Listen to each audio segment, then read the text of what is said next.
오늘 민주당 과방위 소속 의원들은 입장문을 내고 김홍일 후보자가 국민권익위원장직을 유지하고 있는 것에 대해서 양손에 떡을 쥐고 국민을 기만하는 행태라고 비판했습니다. 그러면서 의원들은 김 후보자가 오늘 현직 국민권익위원장 자격으로 국무회의에 참석을 했고 오후에는 방통위원장 후보자 자격으로 방통위 업무보고를 받았다고 말하며 현직 권익위원장이 방통위 업무보고를 받는 사상 초유의 사태이자 웃지 못할 촌극을 벌이고 있다고 강도 높게 비판을 했습니다.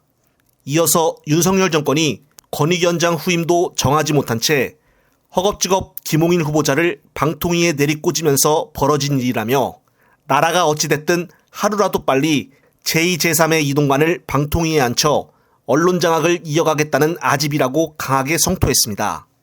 정말 김홍일 후보자가 두 개의 직을 동시에 겸하면서 일을 하고 있었다고 하니 이번 윤석열 정부 들어 한 번도 보지 못한 일들이 계속적으로 일어나고 있습니다.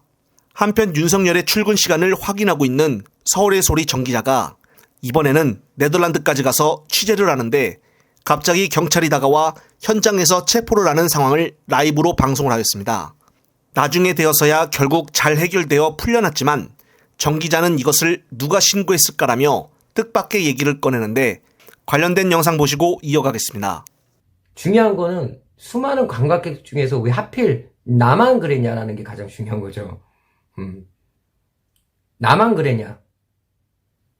여기서 여러분들이 생각하셔야 되는 게 대한민국에서 대한민국 국민, 특히 대한민국 기자가 취재를 하는데 대한민국에서 저를 신고를 했겠죠.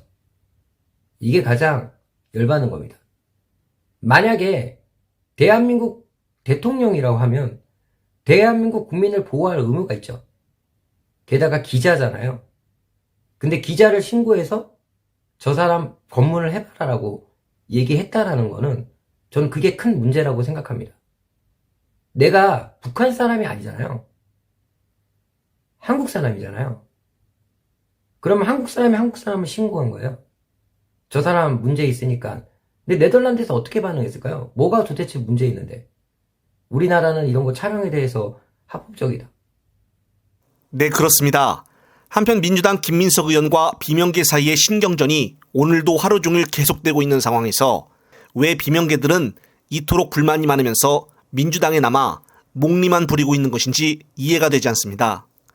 예컨대 이 대표가 그토록 싫으면은 당당히 탈당을 하고 신당을 차리든지 국힘당으로 들어가든지 알아서 하면 됩니다.